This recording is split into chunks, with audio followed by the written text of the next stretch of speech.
Both of us had the first experience drinking donkey milk. It's quite tasty when it's cold. Welcome to Worldwide Tales, the podcast where real stories, real animals and real impact come together. We sat down with Jon, one of the key people behind Worldwide Vets, to gain an understanding of the latest happening in Ukraine. Dr. Jon Geller began his professional life as a carpenter before earning his veterinary medicine degree from Colorado State University in 1995. He spent 20 years as an emergency clinician in Colorado, co-founding 4 emergency clinics, before he later founded the Street Dog Coalition, which is a non-profit providing free veterinary care to pets of people experiencing homelessness in over 50 US cities. In 2022, he brought vet care to the Ukraine-Romanian border and launched a mobile hospital in Ukraine. He now splits his time teaching homelessness in America and also leads the Gaza Veterinary Relief Project as the project director with Worldwide Vets. So let's jump into our conversation with Dr. Jon Geller. Hi. Good morning. How are you? Perfect. Okay. I'm ready anytime you guys are. Jon, can you please take us back to the first moment when Worldwide Vets realised we needed to respond to the crisis in Ukraine? Sure. Thanks for having me on your podcast, by the way. I actually was in Ukraine for a year before I connected with Worldwide Vets and Gemma. And my initial contact in Ukraine was setting up a tent at the border with Romania to provide care for pets of the 6 million Ukrainian refugees that left the country and were heading into Western Europe. We had a team that spent about 3 or 4 months during that time of migration providing care to pets. If they were healthy, we did all the preventive care they needed. If they were injured, we provided veterinary care for any potential diseases or injuries. Through that work, I heard about Worldwide Vets and Gemma, and I saw this amazing picture of her doing surgery wearing full combat protective gear and her helmet and her flak jacket, using a headlamp in what looked like a garage. And then you hear the sound of some bombs going off. And next thing you know, she went down into a bunker with this cat she was doing surgery on, and she continued doing surgery on the cat. Despite being in the middle of an attack from Russian missiles or drones. And when I saw that video, I said, I need to connect with this lady. And so Gemma and I connected, and I was with the Street Dog Coalition at that time, and we were doing our work in Ukraine. We realized what some of the challenges were in Ukraine, and one was, it's such a big country, you have to be able to be mobile and move around to provide care wherever it was needed.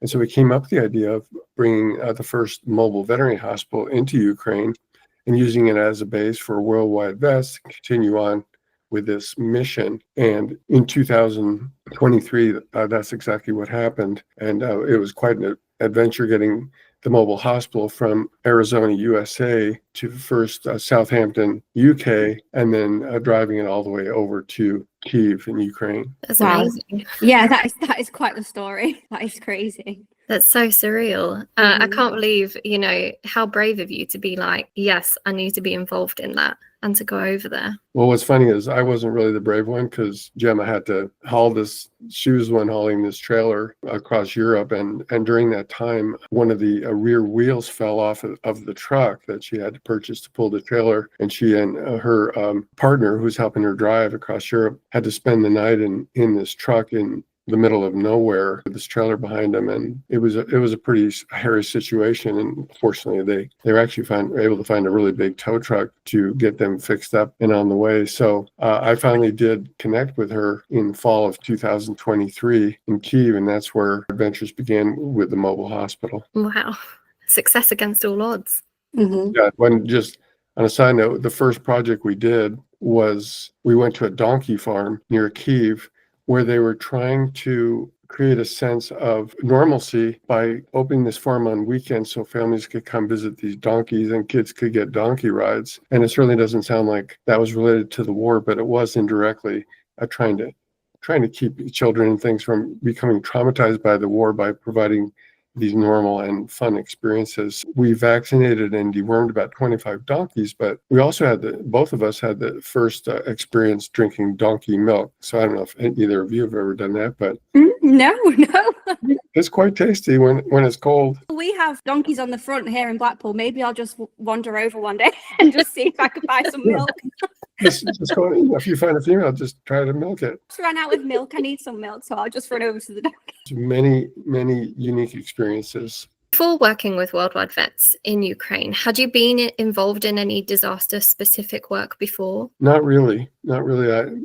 My work with the Street Dog Coalition, which I started up about 10 years ago, I would call it a different type of disaster because we were working with homeless populations in the United States. And it's a very sad situation that a country as wealthy as the U.S. would have close to 1 million people living out on the streets. And many of them have pets, sometimes as their sole companion and friend, and sometimes just provide them purpose in their lives. And so to me, that is actually kind of a humanitarian disaster, but we were providing free veterinary care for pets of folks in about 60 U.S. cities. And that's what I'd been up to before Ukraine came up. So that was my first opportunity to get involved with disaster relief. That sounds like Crazy. a great experience, though. Yeah, it does. I was going to ask as well, for people that don't know, obviously listen to the podcast and they're not sure of Worldwide Vets or, just any kind of animal welfare charities in general. What is Street Dog Coalition? We started with the mission of providing free veterinary care to people who are experiencing or at risk of homelessness. And then and it really built out from one location where I am in Colorado to, I mentioned, now over 60 locations across the U.S. And we expanded our mission to include other projects like specifically helping homeless veterans who are living on the streets of the U.S. with their pets, because for many of them, their dogs, especially dogs, were kind of a barrier to suicide. They told me this. They would say, if it wasn't for my dog, I'd probably kill myself. We realized we were actually into some serious kind of really, it was more, we moved more to the people end of the leash, and we discovered this was kind of a journey from one end of the leash to the other. Taking care of pets' medical needs is pretty straightforward comparing to taking care of people's needs when they're kind of in such dire straits. We had other programs where we now take out teams of other professionals all together. So this would be a medical team with doctors and nurses, dentists, dental hygienists, social workers, public health workers, hairstylists, bike repair people, and we go to small rural communities and provide a one-day free health fair where all those services are offered for free at the same time. So it sounds like you've got quite a lot on your plate. I do. I'm constantly trying to find a balance with that. Right now our efforts in Ukraine are continuing, and we're getting into year 3 of the work we've been doing. And Gemma and her team and the volunteer teams that have come over, international teams from all over the world, have been coming over in small bursts to help out with the massive sterilization challenges to get these animals off the streets so they're not being hit by cars. And the other risks that we're dealing with are what I would call zoonotic risks, which means diseases that can spread from animals to people. And in dogs and cats, that's specifically in Ukraine, one of the challenges is rabies. Ukraine has a very high incidence of rabies in wildlife, so that has spread to dog and cat populations, mostly wild dog and cat populations, but so many animals now on the street not being vaccinated creates this risk where now rabies could get into the pet population, into the street dogs, street cats, and then potentially a bite to, say, a child or a person. And if it's undetected, of course, rabies is 100% fatal. And there's other diseases that can spread from animals to people when there's the kind of chaos that exists in Ukraine right now with so many animals on the streets. Yeah, absolutely. So I think there's a common misconception with disasters that they stop when the disaster stops, but obviously it's a continuing thing. If the war ended next week, we would keep working there, and there's years worth of work left to be done. And if it wasn't for the support of some foundations and individual donors, it's unfortunately we are dependent on that income to keep going, but we've had great support from all over. So we're positive about being able to continue those efforts. Thank you for that. Working in an active conflict zone, we can't even begin to imagine what that must have been like. And you've already explained that Gemma had the challenge of trying to get the truck over there, which must have been quite the challenge at the time. But have you experienced any other things that were maybe an obstacle or difficulties with the project itself? There's definitely a number of challenges. One is, for example, we have this 25-foot long trailer, and it's all outfitted it looks like a vet hospital inside with cages and surgery tables, anesthesia machines. X-ray machines, and we're pulling it with a large American truck. Many of the roads in Ukraine have been worn out by Russian tanks in any place where the Russians have been. And what they do is it puts big kind of waves in the road so that it makes for a very bumpy ride for the truck and trailer. And that was not anything we ever anticipated, that we would have this road damage, and this is on unpaved roads. So that would be one example. Certainly the language barrier has been significant, but we've had the opportunity, and maybe one of the best things that's happening there is we are working side by side with Ukrainian veterinarians and Ukrainian veterinary nurses who have joined our team, work out of our mobile hospital. And even though none of us can speak the same language, we're able to use sign language and intuition to work together really well. And we, even enjoy each other's company after work when we might go into the village and enjoy a dinner together. So the language barrier and certainly the roads. And the thing about Ukraine is it's not like a place like Gaza, for example, where I'm glad to tell you about the work we're trying to do there.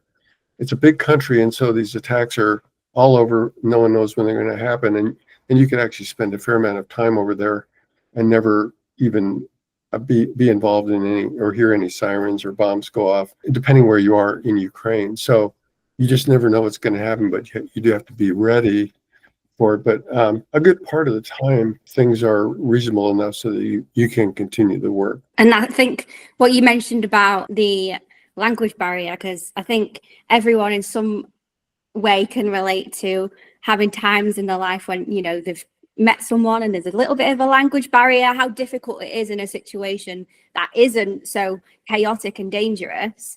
But how did Worldwide Vets build that trust? Obviously you mentioned through sign language, but how was the trust built in terms of with the clinics and the local clinics and the shelters during such the chaotic and dangerous times? One of the first things we did was set up our clinic on the streets of, and this was before I was there, on the streets of Kherson, but then we did it again in a town called Bucha and Irpin, which are very well-known towns because they were the villages that defended Kyiv from being overtaken at the first 2 weeks of the war. They were north of Kyiv, and those villages, and they look at everybody there as war heroes. Really, they fought off the Russian tanks and the Russian forces, so they never reached the city of Kyiv.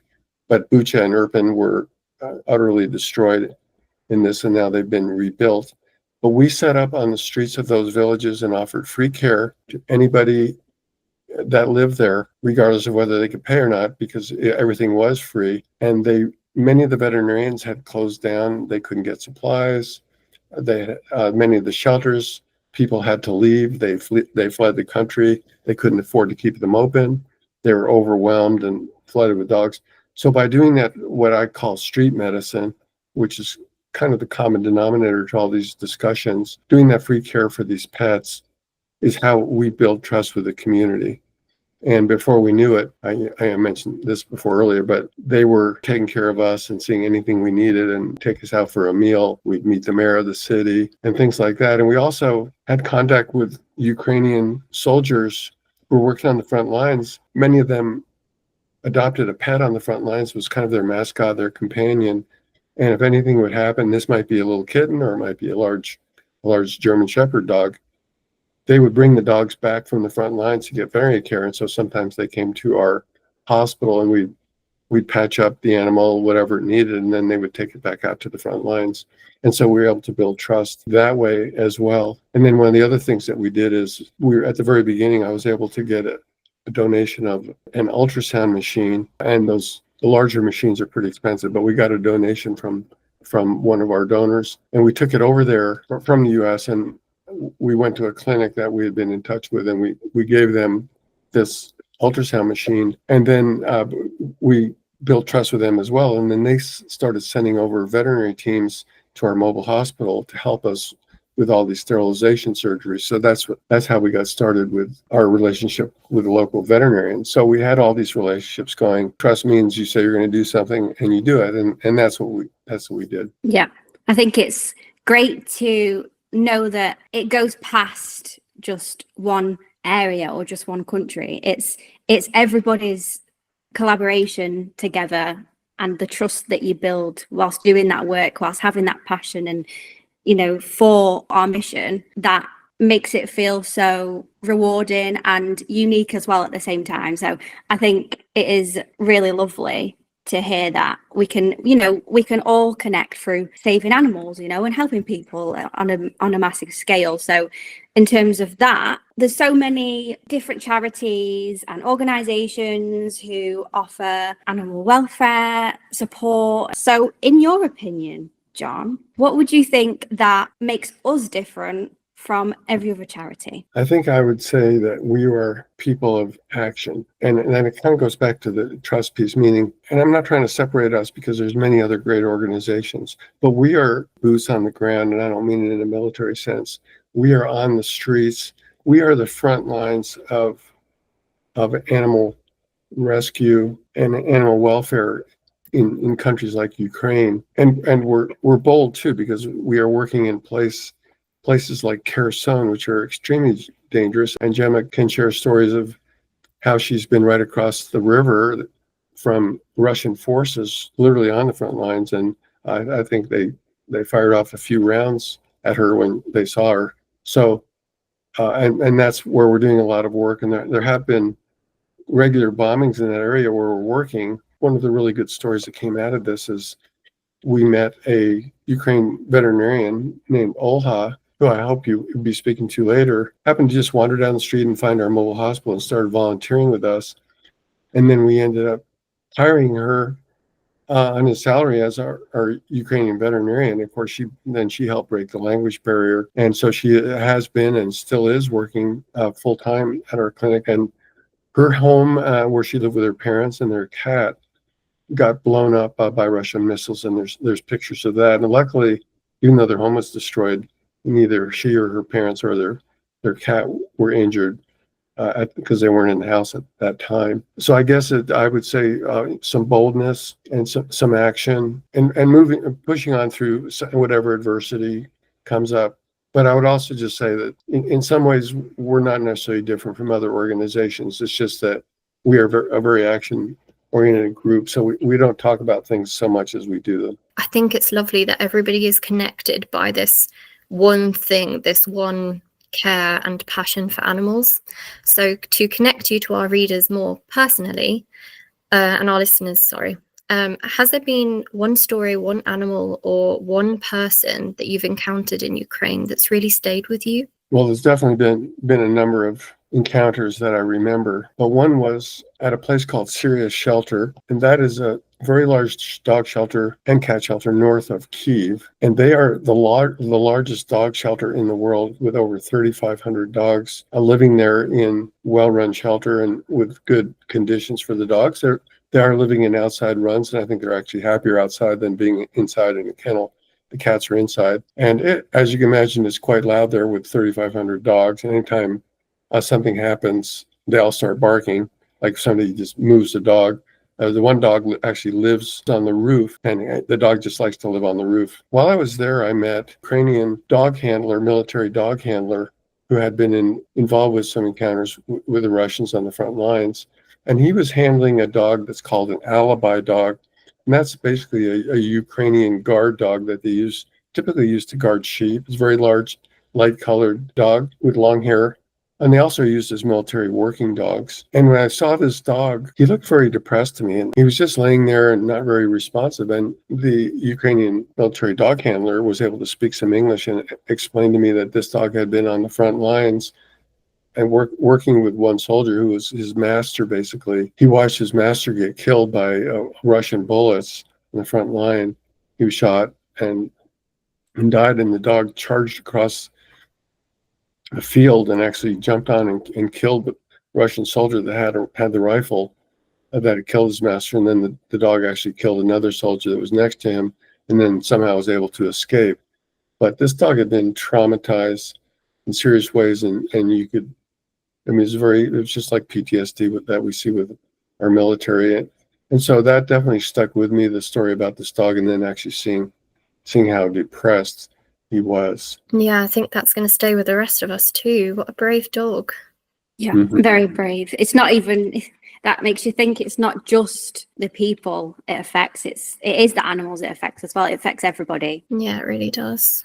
Moving on to donors and volunteers. How important are the donors and volunteers that help Worldwide Vets and contribute to Worldwide Vets? But how important are they specifically for keeping our Ukraine project running? They're critically important because everybody except for OLHA, Ukraine Veterinarian, is a volunteer. And we could never afford to pay a team of veterinary professionals to be over there working. I mean, we definitely have expenses of just keeping mobile hospital running and of course fuel when we move it, feeding and housing our crews. So those are out-of-pocket expenses. And then the cost of veterinary supplies. We saw as many as 1,000 pets recently in the last couple of weeks over in Ukraine. So the cost of those medical supplies is significant. Luckily, many of our volunteers can bring supplies, purchase them, or get them donated. And so luckily, our support system is direct funding from certain veterinary organizations, individual donations, direct donations of veterinary supplies and goods that we use in the field. And without all three of those, we would just have to park the hospital somewhere and have to leave. So it's really critical to us continue on. It's not dependent on the end of the war because Ukraine is in such dire straits now from a 3 to 4 year war that's been going on with Russia. So hopefully there'll be a ceasefire soon, and perhaps the war will end, and then there can be a process of trying to get things back on track. Even then, our work doesn't end. We then help to rebuild and prepare for, a new future. Absolutely. And if someone was listening today and they wanted to help, and even if they're hundreds of thousands of miles away, what would you say is the most meaningful thing that they could do? Well, I think there's two things they can do is support Worldwide Vets, especially in Ukraine, through sharing and liking social media posts, because that spreads the word exponentially. And then even though we'd love to get donations of pet and veterinary supplies, that's not practical because we're looking for very specific things. So donations that can be targeted toward veterinary supplies would be the most helpful thing. Okay, thank you. So can I have a little bit of water? Is that okay? My throat's getting a bit dry. Can't have you dehydrate. Yeah, I know. It's so hot as well. Okay, so I've had a brain fart. Loud? I knew it'd be me to make the first blooper. I've had a brain fart. Yeah, we should keep bloopers and those too. How do you see Worldwide Vets global disaster response evolving? Because obviously we've discussed that Ukraine isn't the only place that animals are suffering. It is worldwide. So where do you see it going forwards to? So Worldwide Vets is involved in so many areas of the world, and really some of these what we're calling animal disasters are unfolding very slowly. So it's certainly not like a war like we see in Ukraine, or even a more intense situation, humanitarian crisis like we see in Gaza. But if, for example, a rhino dehorning project where rhinos are being poached for their horn and slowly potentially could become extinct without intervention. And so we're intentionally dehorning rhinos with anesthesia and a veterinary team that will save their lives because then they won't be poached. They wouldn't have any value. Are examples of a slow moving disaster. And then on the other end of that is a new project we're looking at is providing some veterinary relief to Gaza, which is an incredibly disastrous scenario for humans and animals, obviously. But there's been some very sad things happening there. And I believe, unfortunately, the world is underinformed about the plight of animals. Even these donkeys, where I've seen photos of them being overloaded, carrying vehicles on wagons behind them. They've been pulling cars, pulling entire families loaded up with a small house on a trailer. And these poor donkeys are kind of breaking down, having major feet problems. They have major skin wounds, and they're starving to death. And many dogs and cats on the streets are also starving. So it's as simple as starting with pet food, but also we need to get some vaccinations over there. So that's one of the projects we're working on. It takes so much resilience, so much ambition to do what we do. We do it for the animals. Like we've said, time and time again throughout this podcast. We do it for everyone. We do it for the animals. We do it for the humans, families, communities. It's hopeful for the future so that we can help as many people and as many animals as possible. Very true. And speaking of hope, glad you mentioned it. Speaking of hope, Jon, what keeps you hopeful when you're facing and working with these communities that have such overwhelming challenges? I would almost use the word, I'm somewhat plagued with an optimism that says, never give up. And sometimes it's to a fault, maybe going too far. But there was an expression said by a British gentleman that rescued a number of children from a Nazi-held countries like Poland and Austria during World War II. He rescued hundreds of children by taking them secretly on a train back to the UK. And he said, if it's not impossible, it can be done. And so some things are impossible. So I'm not going to say not everything's possible. I don't think that's accurate. But if it's not impossible, then it can be done. And so that's kind of what keeps me going. That's lovely. It actually reminds me of a similar phrase I love, which is delusional optimism. Mm-hmm. So maybe that's along the similar wavelength. That's the main interview done. What did you think about that, Jon? How did we do? I thought it went well. I think we've got like a little bonus segment. We'll have 30 seconds to answer the question. First thing that comes into your head, and then I'll move straight on to the next question. So what's your favorite animal you've helped rescue? The donkeys. The donkeys. Ukraine. Again, because of that donkey milk, right? Exactly. And the next one is the first thing you pack when you're responding to a crisis. Even if it has to be instant, I will pack my coffee. Oh. Caffeine. Yeah, that is a good fuel choice. that keeps us going.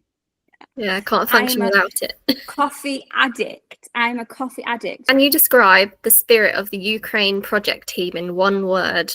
Teamwork. And what would be your most unforgettable moment from working in Ukraine? I remember working with elderly grandmothers that are called babushkas that would bring their cats to our clinic. And they would be holding onto their cats so tightly that they wouldn't even give them up to me when I asked if I could have them so we could do surgery. To the point where the cats would actually, unfortunately, they would scratch them, the babushka's arms up because they were kind of caught in between. And these poor babushkas sitting there with their arms bleeding and holding onto their cats is an image that I can't forget. They love their cats so much. Yeah. Mm-hmm. But they don't want to give them up for surgery, but that's why they were there. So I haven't even been over there, but babushka stayed in my mind ever since the first time that you kind of told us this story. And ever since then, I've just walked around and like, oh, randomly, babushka. Just randomly in my head. we did it. Thank you See you so next much. Okay. Thank you. Bye. Thanks. Bye. Bye. Before we wrap up today's inspirational interview, we just want to give you a real simple way that you can help right now. We're currently running a fundraiser called Raffle for Rescue, and all the money that is raised will go straight to helping animals in Ukraine. For just a small donation, you'll be entered to win a mix of goodies, from handmade crochet animals to a custom-made portrait of your beloved pet as a thank you for your support. Every entry helps fund vet supplies, shelter repairs, and the kind of field work that Jon talked about today. This is your chance to be a part of that change. You can find the link to donate in the description. Let's show these animals and the people who care for them the love that they deserve. From Ukraine to Namibia to the oceans, the world is bold, urgent, and deeply human. This isn't just a podcast, it's a movement. It's a community of people who believe animals deserve protection, no matter where they are in the world. Every donation, every volunteer, and every listener, that's what keeps this mission alive. If this inspired you, click the link in the episode description to learn how you can help. Whether it's donating, signing up to volunteer, or just sharing this episode with someone who cares. Next time on Worldwide Tales, we're going behind the camera and sitting down with Jeannie and Sarah, the creative minds behind Worldwide Vet's social media and marketing. We'll see you next time.